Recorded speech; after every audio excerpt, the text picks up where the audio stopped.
तो जब बैंकिंग में आप आए, कितना ग्रामीण समुदाय या आम जन बैंक से जुड़ पाया और आपने उसमें क्या नए इनोवेशंस किए? अब उस टाइम गांव में इतना बढ़िया माहौल था।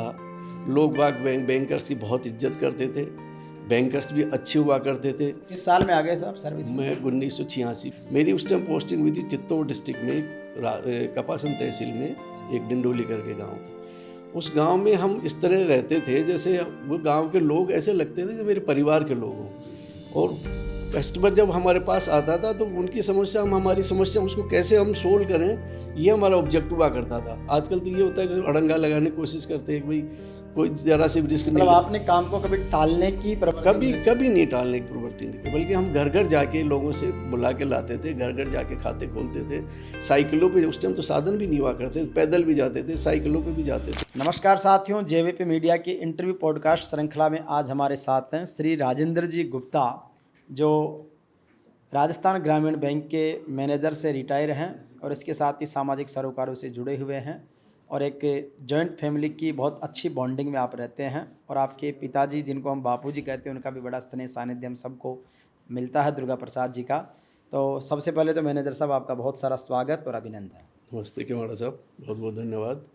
किस तरीके से राजेंद्र गुप्ता जयपुर ग्रामीण के एक छोटे से गांव गठवाड़ी से जन्म लेकर प्रारंभिक शिक्षा लेकर जयपुर और राजस्थान के अलग अलग जिलों में ग्रामीण बैंक तक पहुंचे, तो प्रारंभिक दौर गठवाड़ी का क्या गौरवशाली इतिहास है और आपके जन्म की उस समय की पृष्ठभूमि क्या है? मैं जैसे आपने गांव का नाम बता ही दिया, मेरा गांव गठवाड़ी, जिला जयपुर, तहसील जमारामगढ़ के जन्म मेरे पिता जो आप बताए बापूजी, मेरे जो आज इस प्रतापनगर में सब उनको बहुत भलीभांति जानते हैं। एक साधारण से परिवार में जन्म हुआ। हम 3 भाई थे, 3 ब्रदर, 1 सिस्टर। मैं सेकंड नंबर का भाई हूँ। और बहुत ही विकट परिस्थितियों में ही हमारा पालन पोषण प्रारंभ हुआ। आर्थिक स्थिति बहुत अच्छी नहीं थी, लेकिन हौसला हमारे माता पिता का हौसला बड़ा बुलंद था। उन्हीं के सहारे चलते हुए हम लोगों ने प्रारंभिक शिक्षा गांव में 7th 8th क्लास तक की पढ़ाई हुआ करती थी। उसके बाद हम बाहर मनोहरपुर, हमारे पास में कस्बा है, 9th क्लास में मैंने वहाँ एडमिशन लिया। लेकिन वहाँ गांव से 10 किलोमीटर जाने कोई साधन नहीं हुआ करते थे, तो हम लोग पैदल आते जाते थे। जब भी सप्ताह में 2 बार आते थे। पैसा भी बहुत ज़्यादा नहीं था। 2-3 जन और साथी मिलके एक रूम लेते थे, 20 रुपये 25 रुपये किराए में। उसको भी शेयर करके हम हमारा पढ़ाई चालू की। लेकिन जब हम समझ गए थे कि हमारे माता पिता जब इतना प्रयास करें तो हमारा भी ये कर्तव्य है कि हम उनकी जो भावनाओं का आदर करें, और हमने ऐसे पढ़ाई की। उसके मनोहरपुर के बाद में हम लोग जयपुर आए। जयपुर में तो बहुत मुश्किल काम था रहना, पढ़ाई करना, पैसा खर्च करना। लेकिन हम तीनों भाई एक छोटे से कमरे में रहते थे, उसी में खाना बनाते थे और उसी को बिस्तरों में समेट के और वो फैला के वहीं सोते थे। और मेरा अग्रवाल स्कूल, फिर उसके बाद अग्रवाल कॉलेज, इसमें पढ़ाई की, सिंपल ग्रेजुएशन किया। लेकिन मेरे बड़े ब्रदर एमएल गुप्ता जी थे, वो हमारे मार्गदर्शक थे सबसे बड़े पढ़ाई के मामले में। माता पिता का सहयोग ये था कि उन्होंने हमको पढ़ने भेज दिया मेहनत से। लेकिन सबसे बड़े हौसलेदार हमारे बड़े ब्रदर थे। उनको सबसे पहले उनका जब बैंक में चयन हुआ नौकरी में, तो हमारी भी ललक यही लगी कि हम भी कोई बैंक से वहाँ ही जाएँ। बैंक से वहाँ बहुत महत्व हुआ क्या था होता था उस टाइम। मुझे CS जो ये होता कि कंपनी सेक्रेटरी कोर्स के लिए भी बड़े भाई साहब ने बहुत प्रयास किए। लेकिन मैं चूँकि वो इंग्लिश पृष्ठभूमि की सब्जेक्ट था, हम लोग हिंदी बेस्ड थे, तो उसमें मैं ज़्यादा मेरा इंटरेस्ट नहीं रहा। अल्टीमेटली मेरे बड़े ब्रदर ने मुझे बैंक कंपटीशन की तैयारी करवाई, और उनकी इतनी बढ़िया तैयारियां हुई कि मैं जो भी एग्ज़ाम देते बैंक का, उसमें लगातार 5-6 बैंकों के, जो ग्रामीण बैंक भी थे, स्टेट बैंक भी था, राजस्थान बैंक भी था, इसमें मेरा चयन हुआ। लेकिन सबसे पहले चयन मेरा एक 2 डिस्ट्रिक्ट का एक ग्रामीण बैंक हुआ करता था, बूंदी चित्तौड़गढ़ क्षेत्रीय ग्रामीण बैंक। उसमें मेरा अधिकारी के रूप में पोस्टिंग हुई। अब तो ये मर्जर होते होते राजस्थान में एक ग्रामीण बैंक हो गया, पूरा हो गया। अच्छा, कोचिंग इंडस्ट्री आपके ज़माने में भी इसी तरीके से अवेलेबल थी या उस समय कोई कोचिंग का ज़्यादा प्रभाव नहीं था? कोचिंग का तो कोई जानते ही नहीं थे, कोचिंग का तो कोई होता ही नहीं था बिल्कुल। अच्छा, तो गाइडेंस या तो जो मूल किताबें हैं उनसे? हाँ, कुछ कोर्स हुआ करते थे। जैसे नेशनल स्कूल ऑफ बैंकिंग की एक इंस्टीट्यूशन थी, वो बुक्स निकालती थी, उनकी थी। या फिर बुक्स भी NS तूर करके ऐसे ये इकोनॉमिक्स वगैरह की बुक्स निकालते थे बैंकिंग से, उन्हीं की कंप्यूटर तैयारी थी। अच्छा, जयपुर में तैयारी के दौरान कहाँ रहे आप? हम मिनोरा टाकीज़ के सामने जगदीश गौड़ भोजनालय, एक 10 बाई 10 का एक कमरा था, उसमें हम 40 रुपये महीने किराए पे। तो एक स्टूडेंट लाइफ में आदमी को रहता, जैसे आप तो टाकीज़ के पास ही थे, तो फिल्म देखने का, घूमने का, तो वो किस तरीके का शौक़ रहा? नहीं, वो शौक़ थोड़ा बहुत था, लेकिन एक तो इंटरेस्ट उसमें कम था हमारा इंटरेस्ट, क्योंकि तीनों भाई साथ रहते थे, तो एक दूसरे की बॉन्डिंग थी। एक डर था कि मैं अगर ये पिक्चर देखने जाऊँ तो एक तो पैसा, पेरेंट्स तो हमको कैसे पैसे देते हैं, हम उसको पिक्चर में या इधर बाहर खाने पीने में उड़ा देते, तो फिर वो हमारा पर्पस सोल्व नहीं हुआ था, हमें पेरेंट्स का पर्पस सोल्व नहीं हुआ था, इसलिए हमने उधर ज़्यादा ध्यान नहीं रहा। उस टाइम 1 रुपये 60 पैसे की टिकट होती थी, कभी कभार चले जाते थे सामने, बाकी बहुत ज़्यादा इंटरेस्ट नहीं रहा, पढ़ाई में ही हमारा वो रहा। अच्छा, पढ़ाई में जब आप 2 भाई ग्रामीण बैंक में आ गए, एक भाई जैसे आपके आयुर्वेदिक चिकित्सक है। आयुर्वेदिक चिकित्सक हो गए, तो जब बैंकिंग में आप आए, तो किस तरीके का उस समय का सिनेरियो था बैंकिंग का? बजटिंग वगैरह क्या थी? लोगों की मूलभूत समस्याएं क्या थी कि कितना ग्रामीण समुदाय या आमजन बैंक से जुड़ पाया, और आपने उसमें क्या नए इनोवेशंस किए? सर, जब मैं सबसे पहले ज्वाइन किया बैंक में एज ऑफिसर, तो सबसे पहले ही जब मेरी उम्र करीब 23 साल ही थी, जाते ही ब्रांच मैनेजर का चार्ज दे दिया। अब उस टाइम गांव में इतना बढ़िया माहौल था, लोग बाग बैंकर्स की बहुत इज्जत करते थे, बैंकर्स भी अच्छे हुआ करते थे। किस साल में आ गए थे आप सर्विस में? मैं 1986 फरवरी 1986 84 में मैंने ग्रेजुएशन किया, 86 में मैंने फरवरी में बैंकिंग सर्विस ज्वाइन कर ली थी। मेरी उस टाइम पोस्टिंग हुई थी चित्तौड़ डिस्ट्रिक्ट में, एक कपासन तहसील में एक डिंडोली करके गांव था। उस गांव में हम इस तरह रहते थे जैसे वो गांव के लोग ऐसे लगते थे जो मेरे परिवार के लोग हों, और कस्टमर जब हमारे पास आता था तो उनकी समस्या, हम हमारी समस्या, उसको कैसे हम सोल्व करें, ये हमारा ऑब्जेक्टिव हुआ करता था। आजकल तो ये होता है कि अड़ंगा लगाने की कोशिश करते हैं कि भाई कोई ज़रा से भी रिस्क नहीं मतलब लेता। आपने काम को कभी टालने की प्रवृत्ति कभी कभी नहीं टालने की प्रवृत्ति नहीं की, बल्कि हम घर घर जाके लोगों से बुला के लाते थे, घर घर जाके खाते खोलते थे।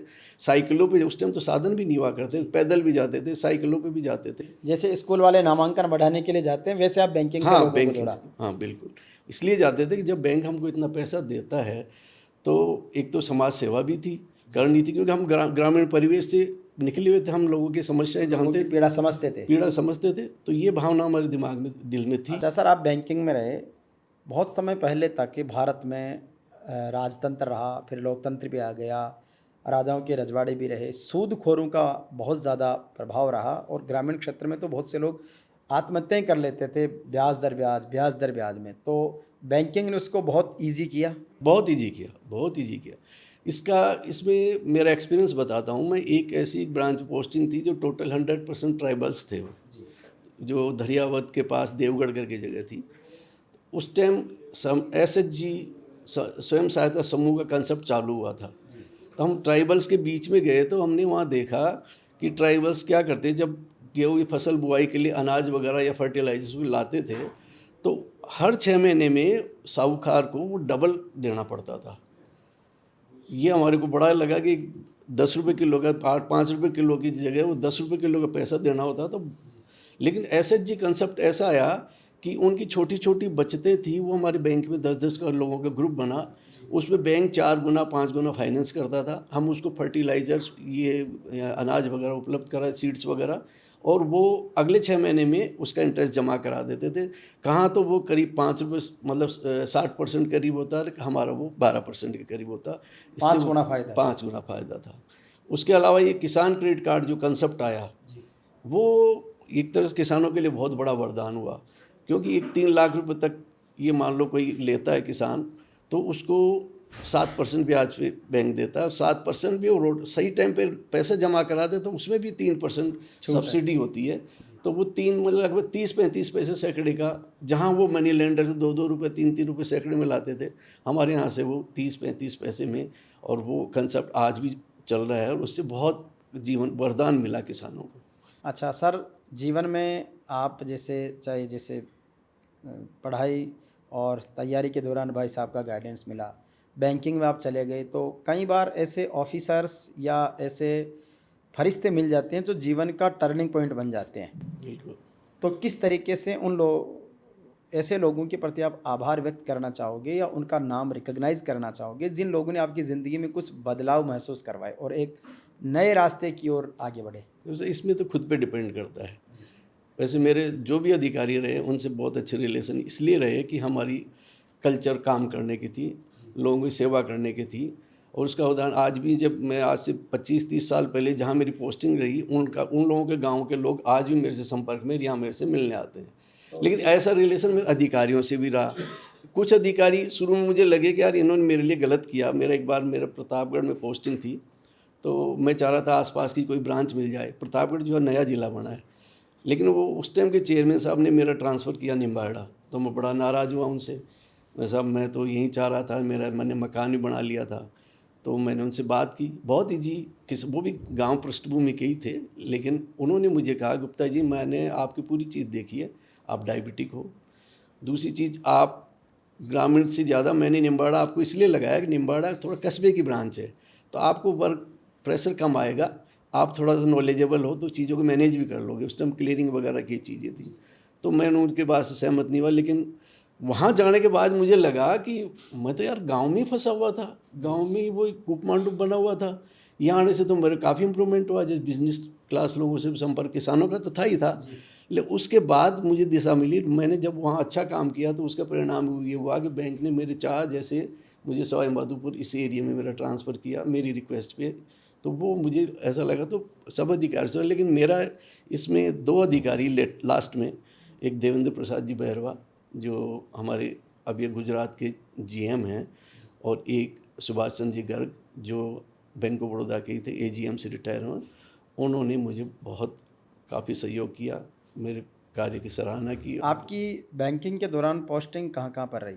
मेरी मैक्सिमम तो रूरल पोस्टिंग ही रही है। मैं सबसे पहले तो चित्तौड़ डिस्ट्रिक्ट में ज्वाइनिंग थी, कपासन के पास डिंडोली था। फिर लाखेरी के पास एक गांव था, वहाँ पोस्टिंग रही। उसके बाद में प्रतापगढ़ के पास दमोदर करके ब्रांच थी, वहाँ रही। फिर मैंने एक बार ब्रांच बताई थी, देवगढ़, वो ट्राइबल ब्रांच थी, वहाँ थी। एक ब्रांच थी मेरे प्रतापगढ़ के पास रठांजना करके ब्रांच थी। उसके बाद मेरा ये निम्बाड़ा आ गया। मैं निम्बाड़ा से जब हमारा बैंकों का मर्जर हुआ तो रीजन चेंज हो गया, मैं सवाई माधोपुर निवाई रहा। तो निवाई में मेरा 3 कार्यकाल रहा। मालपुरा रहा, टोडा, ये अपने चौथ का बरवाड़ा रहा, सोयला रहा, मुंडिया रहा।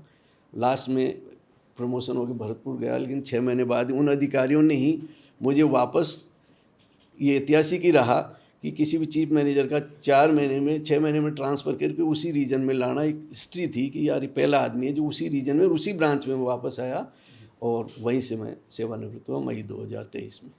2023 में आप सेवानिवृत्त हो गए। तो कहते हैं कि जीवन की सफलताओं का अक्ष्य संतान की पलवन पुष्पन में आता है। तो बच्चे आपके की फैमिली? सर जैसे मैं मानता हूँ, शायद आपने भी महसूस किया होगा कि मैं बहुत सादगी में रहने वाला आदमी हूँ। उखाड़ पछाड़ मुझे कम पसंद है। और मैंने जिस तरह सेवाएं की मेरी अंतरात्मा से जो की, उसका परिणाम ये मिला कि मेरी जो संतान है वो सब योग्य हैं। मेरी बेटी यूनियन बैंक में है, मेरे दामाद एलएन में केमिस्ट्री की फैकल्टी है, एक बेटा यूपीएससी तक जा चुका लेकिन इंटरव्यू में नहीं हुआ, लेकिन आज वो राजस्थान फॉरेस्ट सर्विस में सेवारत है। और उसकी तमन्ना भी ये थी कि वो आईआईटी है बीएचयू से, उसको 20 लाख का पैकेज छोड़ के इसलिए आ गया कि मुझे मेरे घर पे ही, मेरे ग्रामीण क्षेत्रों में ही मुझे मेरे फादर ने सेवा की। इसी तरह का एटमॉस्फेयर वो, चूँकि फॉरेस्ट डिपार्टमेंट में अच्छा उसको लगा तो फॉरेस्ट डिपार्टमेंट में है वो, क्योंकि उसमें एक पर्यावरण के पास भी रहेगा, ग्रामीण क्षेत्रों में रहेगा, हम लोगों के पास भी रहेगा। अच्छा, आपके पिता के आप 3 बेटे हैं, 1 बेटी है, मतलब 4 बहन भाई हैं। आपके तीनों के मकान भी एक जगह बने हुए बिल्कुल, हैं। हम तीनों भाई। तो एक फैमिली बॉन्डिंग आज भी वही है, पिताजी का सानिध्य है। तो जनरली तो एकल परिवार हो रहे हैं या नौकरियां, धन संपदाएं होने के बाद में विघटन बढ़ जाते हैं, लेकिन उसमें आप बहुत अच्छे तरीके से मेंटेन कर रहे हैं। ये समय के अपने आप में बहुत बड़ी प्रेरणा। तो ये बॉन्डिंग किस तरीके से रखते हैं? ये बॉन्डिंग, ये देखो सब, ये चीज़ भी माता पिता की दी हुई है। हमारी माता जी आज नहीं रही, सन 2000 में निधन हो गया उनका, लेकिन उनकी इच्छा यही थी कि तीनों भाई साथ रहें। और जब हम ये ढूंढ रहे थे मकान, उस टाइम हाउसिंग बोर्ड, तो हाउसिंग प्रताप नगर तो बहुत जंगल था, लेकिन उनकी मदर की ये इच्छा थी कि तीनों भाई, जब हमें देख रहे हैं 3 मकान एक साथ, उन्होंने कहा तीनों भाई यही ले लो। और सबसे पहला जो एक नीम का पेड़ था वो लगा के गई थी कि यहीं रहो तीनों भाई, कल दुख तुम लड़ना झगड़ना, लेकिन शाम को तो एक साथ ही मिलोगे ना, बोलना ही पड़ेगा एक दूसरे से। और उसका हमको बहुत फ़ायदा मिला। आज हम सामने खाली जगह में एक बड़ा 2-3 पेड़ लगे हैं, वहाँ भी हम तख्ता वख्ता लगा के, कुर्सियाँ लगा के वहीं बैठते हैं। आते जाते लोगों से बढ़िया रहता है। और हमको ऐसा लगता है कि हम एक दूसरे की बॉन्डिंग इतनी है कि एक दूसरे की शक्ति हम सब में, और बच्चों में भी ये भावना सब डेवलप हो रही है। पिताजी की कुछ ऐसी आदर्श बातें, कहते हैं कि सूरज की ताप, पिता की डांट और संतों की फटकार जीवन को संवारती। कभी पिता ने किसी भी मोड़ पर डांटा, समझाया, फटकारा, अच्छी बात के लिए प्रेरित किया, ऐसा कोई किस्सा? पिताजी और माताजी की, हमारी पिताजी की यही इच्छा रहती थी कि किसी चीटिंग नहीं करना, ईमानदारी से काम करो, कोई गलत काम करके घर मत आना।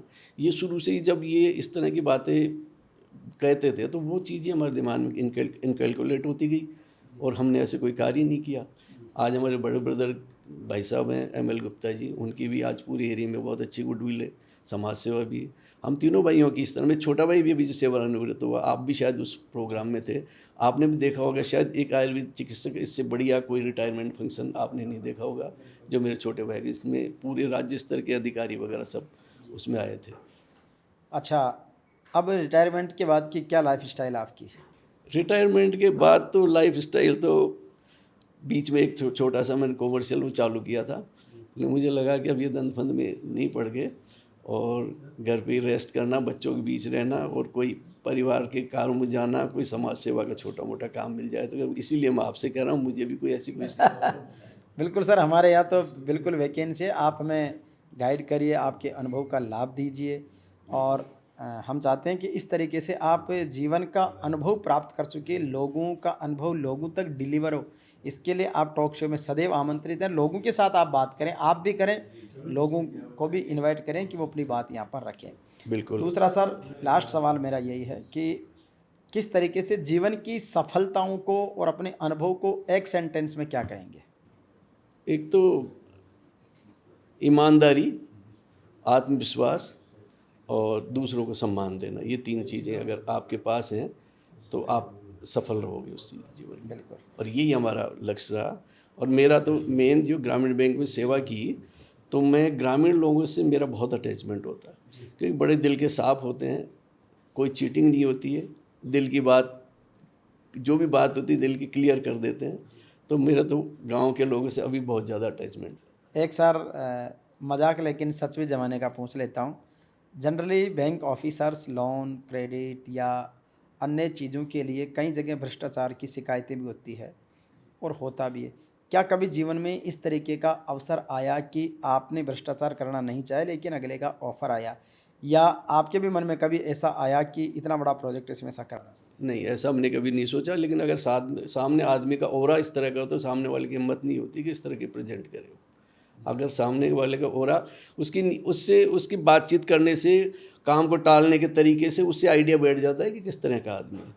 लेकिन हम जाके खुद उसके एडवांस हम उसकी हेल्प करने की कोशिश करते तो वो समझ जाता है कि यहाँ ऐसा कोई काम नहीं चलेगा। बल्कि मैंने तो जिस एक ब्रांच में आया था, मैं सोहेला ब्रांच में था, वहाँ इसी तरह का एटमॉस्फेयर था। वहाँ क्या, किसानों से जब रोटेशन होते थे तो एक दिन के लिए पैसा पूरा जमा करा के अगले दिन वो वापस देते थे।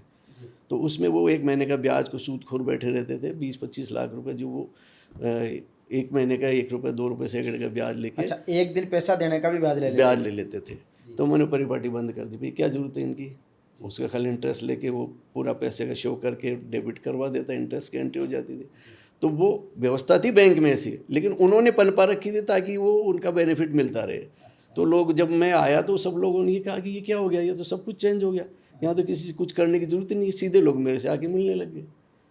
तो ये उनकी दुआएं, आशीर्वाद बिल्कुल है, दुआएं आशीर्वाद। चले सर, बहुत सारा धन्यवाद, बधाई, अभिनंदन। धन्यवाद और कुमारा जी। इसी सिलसिले को अपन संवाद के रूप में आगे बढ़ाते रहे। बिल्कुल, हमारे लायक कोई भी सेवा हो तो आप जरूर बताइएगा। Thank you sir.